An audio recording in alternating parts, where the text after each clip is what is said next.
Hi! Na-enjoy niyo ba ang last naming episode?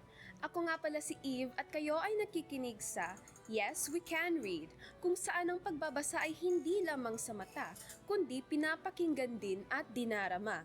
And for the last episode, Yes, We Can Read, The Little Prince, I am going to read you chapters 19 to 27, so let me hold your hand as I say this. Handa ka na ba sa ating huling paglalakbay kasama ang munting prinsipe?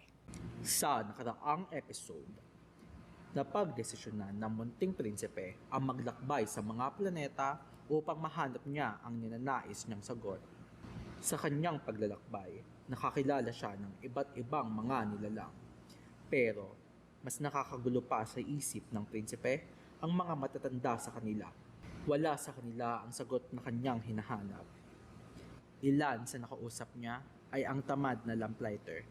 Pagkatapos ay ang isang geographer na nagpatanto sa munting prinsipe ng kanyang kauna-unahang pagsisisi, ang paglisan sa kanyang tahanang planeta.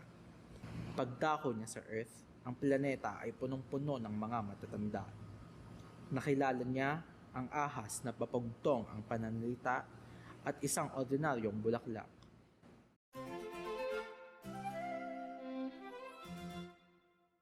Chapter 19. After that, the little prince climbed a high mountain. The only mountains he had ever known were the 3 volcanoes, which came up to his knees. And he used the extinct volcano as a footstool. From a mountain as high as this one, he said to himself, I shall be able to see the whole planet at one glance, and all the people. But he saw nothing, save peaks of rock that were sharpened like needles. Good morning, he said courteously. Good morning, good morning, good morning, answered the echo. Who are you? Said the little prince. Who are you? Who are you? Who are you? Answered the echo. Be my friends.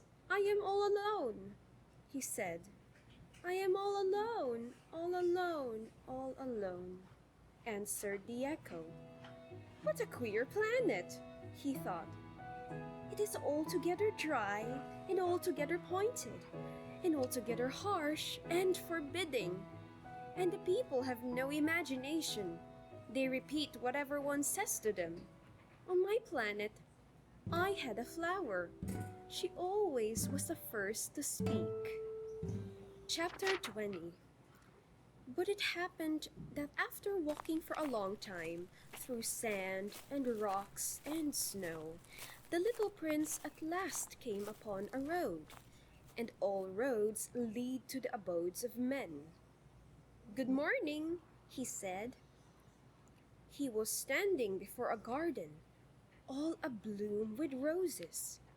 Good morning, said the roses. The little prince gazed at them. They all looked like his flower. Who are you? He demanded, thunderstruck. We are roses, the roses said. And he was overcome with sadness. His flower had told him that she was the only one of her kind in all the universe, and here were 5,000 of them, all alike in one single garden. She would be very much annoyed, he said to himself. If she could see that, she would cough most dreadfully, and she would pretend that she was dying to avoid being laughed at, and I should be obliged to pretend that I was nursing her back to life, for if I did not do that, to humble myself also, she would really allow herself to die. Then he went on with his reflections. I thought that I was rich, with a flower that was unique in all the world. And all I had was a common rose, and 3 volcanoes that came up to my knees. and one of them perhaps extinct forever. That doesn't make me a very great prince." And he lay down in the grass and cried. Chapter 21. It was then that the fox appeared. "Good morning," said the fox. "Good morning," the little prince responded politely, although when he turned around he saw nothing. "I am right here," the voice said, "under the apple tree." "Who are you?" asked the little prince, and added, "You are very pretty to look at." "I am a fox," the fox said. "Come and play with me," proposed the little prince. "I am so unhappy." "I cannot play with you," the fox said. "I am not tamed." "Ah, please excuse me," said the little prince. But after some thought, he added, "What does that mean, tame?" "You do not live here," said the fox. "What is it that you are looking for?" "I am looking for men," said the little prince. "What does that mean, tame?" "Men," said the fox. "They have guns and they hunt. It is very disturbing. They also raise chickens. These are their only interests. Are you looking for chickens?" "No," said the little prince. "I am looking for friends." "What does that mean, tame?" "It is an act too often neglected," said the fox. "It means to establish ties." "To establish ties?" "Just that," said the fox. "To me, you are still nothing more than a little boy who is just like 100,000 other little boys. And I have no need of you, and you, on your part, have no need of me. To you, I am nothing more than a fox, like 100,000 other foxes. But if you tame me, then we shall need each other. To me, you will be unique in all the world. To you, I shall be unique in all the world." "I am beginning to understand," said the little prince. "There is a flower. I think that she has tamed me." "It is possible," said the fox. "On the earth, one sees all sorts of things." "Oh, but this is not on the earth," said the little prince. The fox seemed perplexed and very curious. "On another planet?" "Yes." "Are there hunters on that planet?" "No." "Ah, that is interesting." "Are there chickens?" "No." "Nothing is perfect," sighed the fox. But he came back to his idea. "My life is very monotonous," he said. "I hunt chickens. Men hunt me. All the chickens are just alike, and all men are just alike.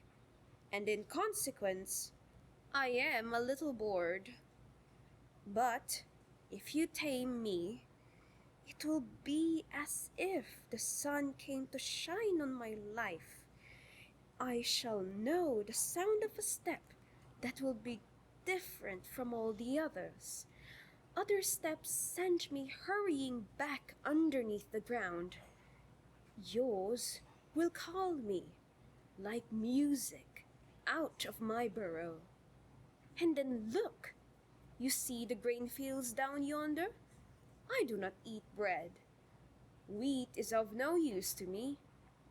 The wheat fields have nothing to say to me, and that is sad." but you have hair that is the color of gold. Think how wonderful that will be when you have tamed me. The grain, which is also golden, will bring me back the thought of you, and I shall love to listen to the wind in the wheat." The fox gazed at the little prince for a long time. "Please, tame me," he said. "I want to, very much," the little prince replied. "But I have not much time. I have friends to discover and a great many things to understand." "One only understands the things that one tames," said the fox. "Men have no more time to understand anything. They buy things already made at the shops. But there is no shop anywhere where one can buy friendship. And so, men have no friends anymore. If you want a friend, tame me." "What must I do to tame you?" asked the little prince. "You must be very patient," replied the fox. "First, you will sit down at a little distance from me, like that, in the grass. I shall look at you out of the corner of my eye, and you will say nothing. Words are the source of misunderstandings. But you will sit a little closer to me every day." The next day, the little prince came back. "It would have been better to come back at the same hour," said the fox. "If, for example, you came at 4 o'clock in the afternoon, then at 3 o'clock I shall begin to be happy. I shall feel happier and happier as this hour advances. At 4 o'clock, I shall already be worrying and jumping about. I shall show you how happy I am. But if you come at just any time, I shall never know at what hour my heart is to be ready to greet you. One must observe the proper rites." "What is a rite?" asked the little prince. "Those also are actions too often neglected," said the fox. "They are what make one day different from other days, one hour from other hours. There is a rite, for example, among my hunters. Every Thursday they dance with the village girls. So Thursday is a wonderful day for me. I can take a walk as far as the vineyards. But if the hunters danced at just any time, every day would be like every other day, and I should never have any vacation at all." So the little prince tamed the fox, and when the hour of his departure drew near, "Ah," said the fox, "I shall cry." "It is your own fault," said the little prince. "I never wished you any sort of harm, but you wanted me to tame you."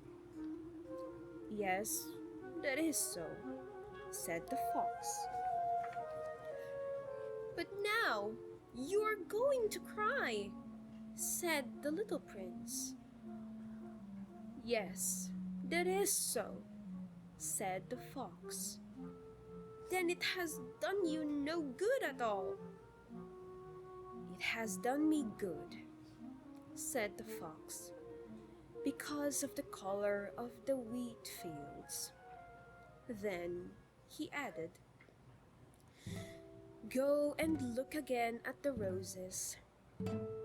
You will understand now that yours is unique in all the world.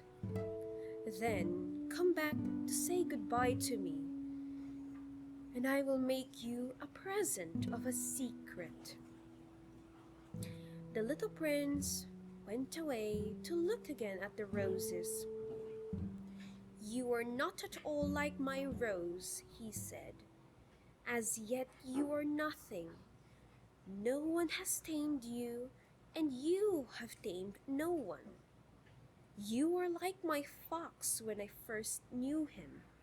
He was only a fox, like 100,000 other foxes. But I have made him my friend, and now he is unique in all the world." And the roses were very much embarrassed. "You are beautiful, but you are empty," he went on. "One could not die for you. To be sure, an ordinary passerby would think that my rose looked just like you, the rose that belongs to me. But in herself alone, she is more important than all the hundreds of you other roses, because it is she that I have watered, because it is she that I have put under the glass globe, because it is she that I have sheltered behind the screen, because it is for her that I have killed the caterpillars, except the 2 or 3 that we have saved to become butterflies. Because it is she that I have listened to when she grumbled or boasted, or even sometimes when she said nothing. Because she is my rose." And he went back to meet the fox. "Goodbye," he said. "Goodbye," said the fox. "And now, here is my secret. A very simple secret. It is only with a heart that one can see rightly. What is essential is invisible to the eye." What is essential is invisible to the eye, the little prince repeated, so that he would be sure to remember. It is the time you have wasted for your rose that makes your rose so important. "It is the time I have wasted for my rose," said the little prince, so that he would be sure to remember. "Men have forgotten this truth," said the fox, "but you must not forget it. You become responsible forever for what you have tamed. You are responsible for your rose." "I am responsible for my rose," the little prince repeated, so that he would be sure to remember.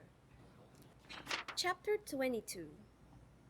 "Good morning," said the little prince. "Good morning," said the railway switchman. "What do you do here?" the little prince asked. "I sort out travelers in bundles of 1,000, said the switchman. "I send off the trains that carry them. Now to the right, now to the left." And a brilliantly lighted express train shook the switchman's cabin as it rushed by with a roar like thunder. "They are in a great hurry," said the little prince. "What are they looking for?" "Not even the locomotive engineer knows that," said the switchman. And a second brilliantly lighted express thundered by in the opposite direction. "Are they coming back already?" demanded the little prince. "These are not the same ones," said the switchman. "It is an exchange." "Were they not satisfied where they were?" asked the little prince. No one is ever satisfied where he is, said the switchman. And they heard the roaring thunder of a third brilliantly lighted express. Are they pursuing the first travelers? Demanded the little prince.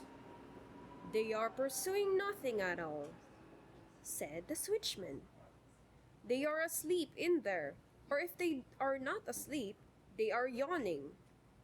Only the children are flattening their noses against the window panes. Only the children know what they are looking for, said the little prince.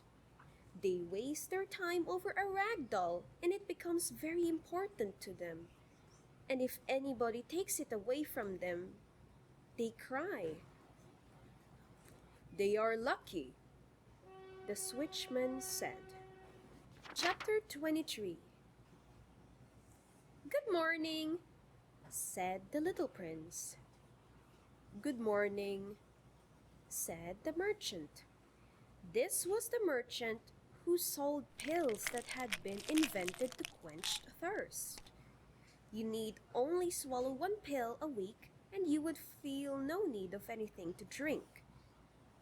Why are you selling those? Asked the little prince. Because they save a tremendous amount of time, said the merchant. Computations have been made by experts. With these pills, you save 53 minutes in every week. And what do I do with those 53 minutes? Anything you like. As for me, said the little prince to himself, if I had 53 minutes to spend as I liked, I should walk at my leisure toward a spring of fresh water. Reintroducing Storyteller Joy. Chapter 24. It was now the 8th day since I had had my accident in the desert, and had listened to the story of the merchant as I was drinking the last drop of my water supply. Ah, I had said to the little prince, these memories of yours are very charming, but I have not yet succeeded in repairing my plane. I have nothing more to drink, and I, too, should be very happy if I could walk at my leisure toward a spring of fresh water. My friend the fox, the little prince said to me, my dear little man, this is no longer a matter that has anything to do with the fox. Why not? Because I am about to die of thirst. He did not follow my reasoning, and he answered me, it is a good thing to have a friend, even if one is about to die. I, for instance, am very glad to have a fox as a friend. He has no way of guessing the danger, I said to myself. He has never been either hungry or thirsty. A little sunshine is all that he needs. But he looked at me steadily and replied to my thought, I am thirsty too. Let us look for a well. I made a gesture of weariness. It is absurd to look for a well, at random, in the immensity of the desert. But nevertheless, we started walking. When we had trudged along for several hours, in silence, the darkness fell, and the stars began to come out. Thirst had made me a little feverish, and I had looked at them as if I were in a dream. The little prince's last words came reeling back into my memory. Then you are thirsty too, I demanded, but he did not reply to my question. He merely said to me, water may also be good for the heart. I did not understand this answer, but I said nothing. I knew very well that it was impossible to cross-examine him.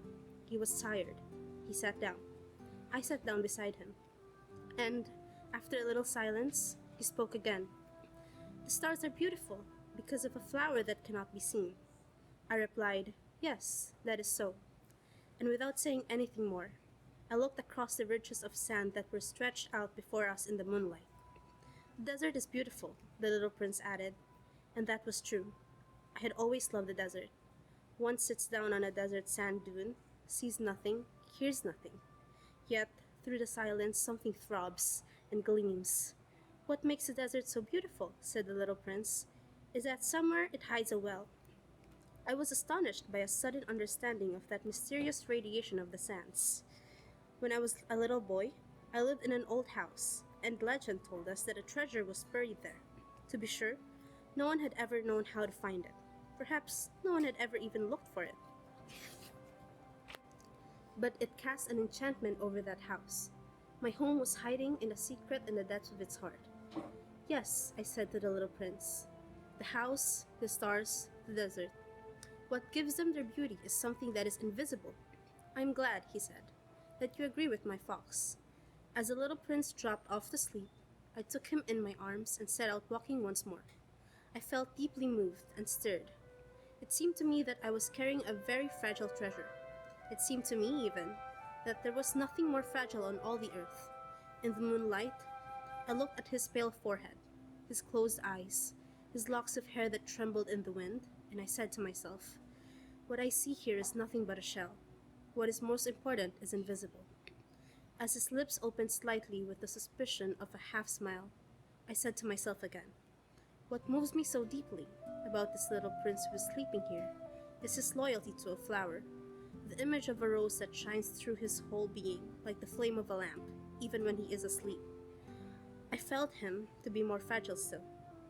I felt the need to protect him, as if he himself were a flame that might be extinguished by a little puff of wind. And, as I walked on so, I found the well at daybreak. Chapter 25. Men, said the little prince, set out on their way to express trains, but they do not know what they are looking for. Then they rush about and get excited and turn round, and he added, it is not worth the trouble.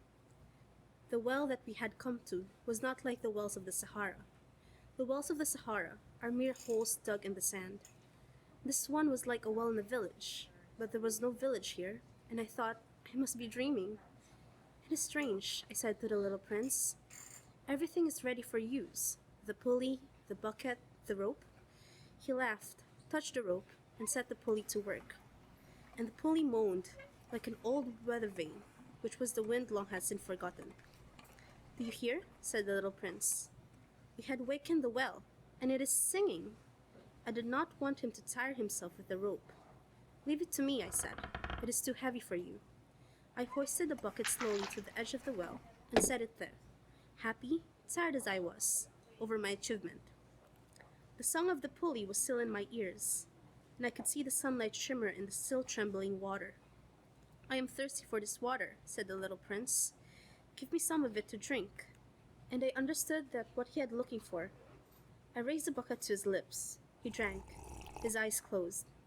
It was as sweet as some special festival treat. This water was indeed a different thing from ordinary nourishment.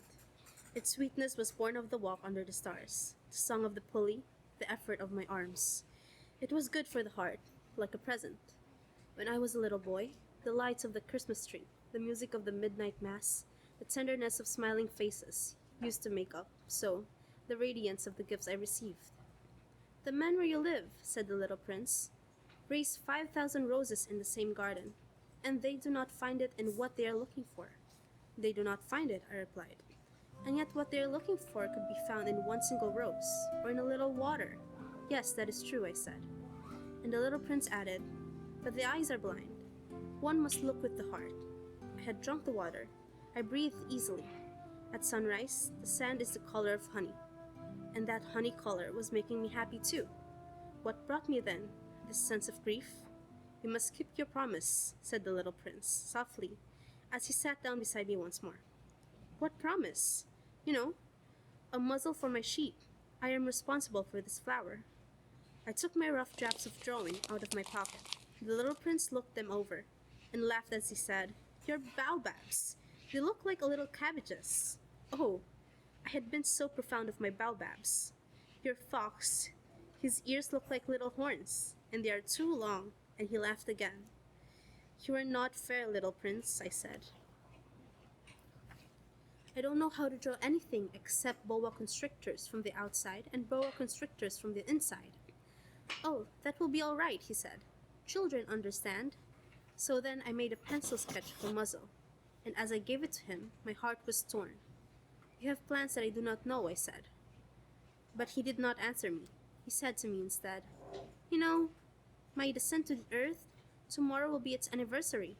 Then, after a silence, he went on, I came down very near here, and he flushed. And once again, without understanding why, I had a queer sense of sorrow. One question, however, occurred to me. Then it was not by chance that on the morning when I first met you, a week ago, you were strolling alone like that, all alone, 1,000 miles from inhabited region. You were on your way back to the palace where you landed. The little prince flushed again, and I added with some hesitancy.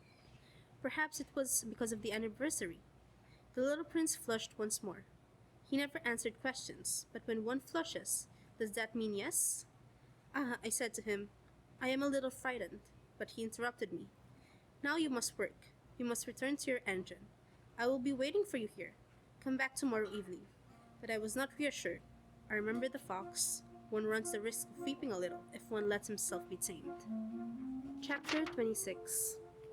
Beside the well, there was the ruin of an old stone wall.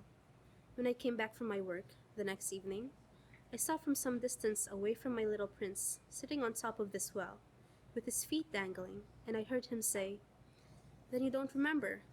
This is not the exact spot. Another voice must have answered him, for he replied to it, Yes, yes, it is the right day, but this is not the place. I continued my walk toward the wall. At no time did I see or hear anyone. The little prince, however, replied once again, Exactly. You will see where my track begins, in the sand. You have nothing to do but wait for me there. I shall be there tonight. I was only 20 yards from the wall, and I still saw nothing. After a silence, the little prince spoke again. You have good poison? You are sure that it will not make me suffer too long? I stopped in my tracks. My heart torn asunder. But still I did not understand. Now go away, said the little prince. I want to get down from the wall. I dropped my eyes, then to the foot of the wall, and I leaped into the air. There before me, facing the little prince, was one of those yellow snakes that take 30 seconds to bring your life to an end. Even as I was digging into my pocket to get out my revolver, I made a running step back. But, at the noise I made, the snake let himself flow easily across the sand, like the dying spray of a fountain, and, in no apparent hurry, disappeared, with a light metallic sound, among the stones. I reached the wall just in time to catch my little man in my arms. His face was white as snow. What does this mean? I demanded. Why are you talking with snakes? I had loosened the golden muffler that he always wore. I had moistened his temples, and had given him some water to drink. And now I did not dare ask him any more questions. He looked at me very gravely, and put his arms around my neck. I felt his heart beating like the heart of a dying bird, shot with someone's rifle. I am glad that you have found what was the matter with your engine, he said. Now you can go back home. How do you know about that? I was just coming to tell him that my work had been successful, beyond anything that I had dared to hope. He made no answer to my question, but he added, I too am going back home today. Then sadly, it is much farther. It is much more difficult. I realized clearly that something extraordinary was happening. I was holding him close in my arms as if he were a little child. And yet, it seemed to me that he was rushing headlong towards an abyss from which I could do nothing to restrain him. His look was very serious, like someone lost far away. I have your sheep, and I have the sheep's box, and I have the muzzle. And he gave me a sad smile. I waited a long time. I could see that he was reviving little by little. Dear little man, I said to him, you are afraid. He was afraid. There was no doubt about that. But he laughed lightly. I shall be much more afraid this evening. Once again, I felt myself frozen by the sense of something irreparable. And I knew that I could not bear the thought of not hearing that laughter anymore. For me, it was like a spring of fresh water in the desert. Little man, I said, I want to hear you laugh again. But he said to me, Tonight, it will be a year. My star, then, can be found right above the place where I came to the earth a year ago. Little man, I said, tell me that this is only a bad dream. This affair of the snake and the meeting place, and the star. But he did not answer my plea. He said to me instead, the thing that is most important, the thing that is not seen. Yes, I know. It's just as it is with the flower. If you love a flower that lives on a star, it is sweet to look at the sky at night. All the stars are abloom with flowers. Yes, I know. It is just as it is with the water, because of the pulley and the rope. What you gave me to drink was like music. You remember how good it was? Yes, I know. And at night, you will look up at the stars. Where I live, everything is so small that I cannot show you where my star is to be found. It is better like that. My star will be just one of the stars for you. So, you will love to watch all of the stars in the heavens. They will all be your friends. And besides, I'm going to make you a present. He laughed again. Ah, little prince. Dear little prince. I love to hear that laughter. That is my present, just like that. It will be as it was when we drank the water. What are you trying to say? All men have stars, he answered. But they are not the same things for different people. For some who are travelers, the stars are guides. For others, they are more than the little lights in the sky. For others who are scholars, they are problems. For my businessman, they are wealth. But all these stars are silent. You alone, will have the stars as no one else has them. What are you trying to say? In one of the stars I shall be living. In one of them I shall be laughing. And so it will be as if all the stars were laughing. When you look at the sky at night, only you, will have the stars that can laugh. And he laughed again. And when your sorrow is comforted, time soothes all sorrows. You will be content that you have known me. You will always be my friend. You will want to laugh with me. And you will sometimes open your window, so, for that pleasure, and your friends will be properly astonished to see you laughing as you look up at the sky. Then you will say to them, yes, the stars always make me laugh. And they will think you are crazy. It will be a very shabby trick that I shall have played on you. And he laughed again. It will be as if, in place of the stars, I had given you a great number of little bells that knew how to laugh. And he laughed again. Then he quickly became serious. Tonight, do not come. I shall not leave you, I said. I shall look as if I were suffering. I shall look a little as if I were dying. It is like that. Do not come to see me that. It is not worth the trouble. I shall not leave you. But he was worried. I tell you, it is also because of the snake. He must not bite you.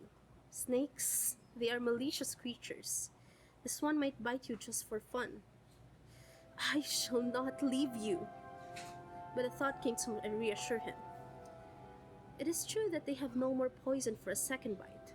That night, I did not set out on his way. He got away from me without making a sound. When I succeeded in catching up to him, he was walking along with a quick and resolute step. He said to me merely, "Ah, you are there." And he took me by the hand. But he was still worrying. "It was wrong of you to come. You will suffer. I shall look as if I were dead, and that will not be true." I said nothing. "You understand, it is too far. I cannot carry this body with me. It is too heavy." I said nothing. "But it will be like an old abandoned shell. There is nothing sad about old shells." I said nothing. But he was a little discouraged. He made me one more effort. It will be very nice. I too shall look at the stars. All the stars will be wells with a rusty pulley. All the stars will pour out fresh water for me to drink. I said nothing. That will be so amusing. You will have 500 million little bells, and I shall have 500 million springs of water. And he too said nothing more, because he was crying. Here it is. Let me go on by myself. And he sat down, because he was afraid. Then he said, my flower, I am responsible for her. And she's so weak. She's so naive. She has 4 thorns of no use at all to protect herself against all the world. I too sat down, because I was not able to stand up any longer. There now, that is all. He still hesitated a little, then he got up. He took one step. I could not move. There was nothing more there but a flesh of yellow, close to his ankle. He remained motionless for an instant. He did not cry out.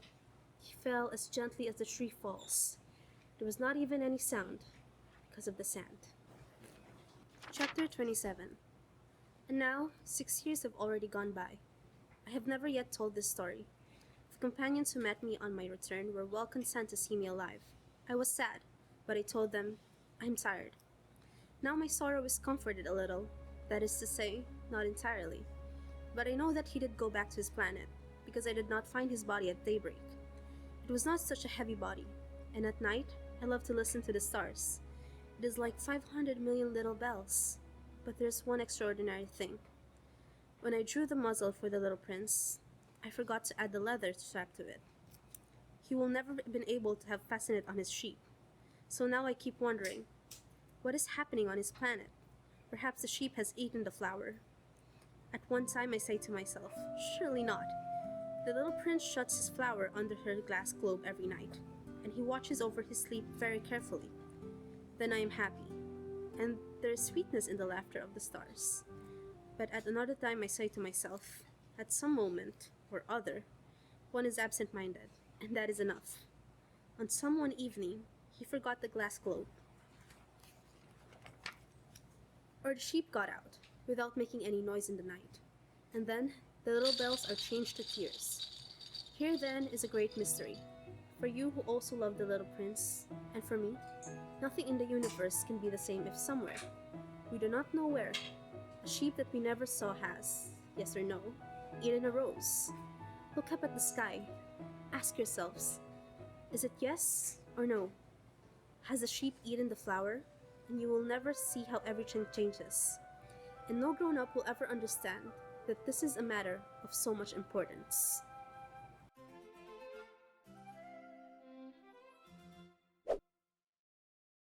Wow, what a journey!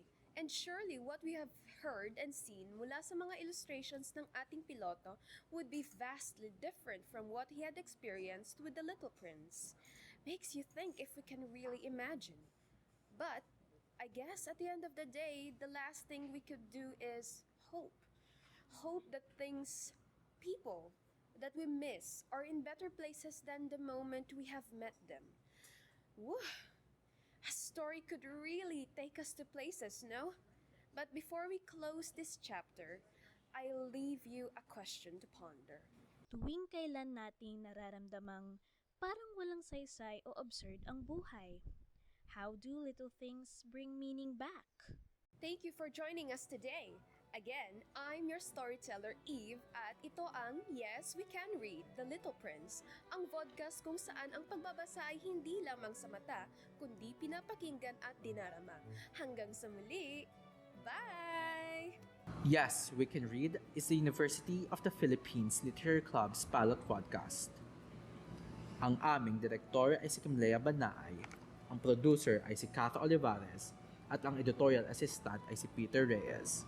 Ang episode na ito ay sinulat ni Jean Eugenio, Peter Reyes, at Deng Liames, at ini-edit ni Kimlea Banaay. The graphics for this episode were designed by Zoe Ramirez, J.M. Awayan, Bobby Hernandez at Kimlea Banaay. Ang aming set ay inaayos ni Kath Olivares, Bobby Hernandez, Ash Sintillas at Ron Bragais. Sa ilalim ng pag-oorganisa ni Iris Palyan, pag-compose ni AJ Pascual, ay nilikha ang music. Ang storyteller kanina ay si Eve Fontanilla at Joy Francisco at ang boses na narinig nyo ngayon ay si Ash Sintillas. Filmed at the UPLB University Library with Kath Olivares and Ron Bragais as our camera assistant, Bobby Hernandez as our audio technician, Ash Sintillas and Mikmik Castales as our production assistants. Ang ating kwento ngayong season, The Little Prince, ay unang isinulat sa French ni Antoine de Saint-Exupéry noong 1943. Kung gusto niyo pa kami makasama magbasa, click subscribe kung kayo ay nasa YouTube channel at i-follow niyo kami sa @UPLit Club sa Instagram at Facebook.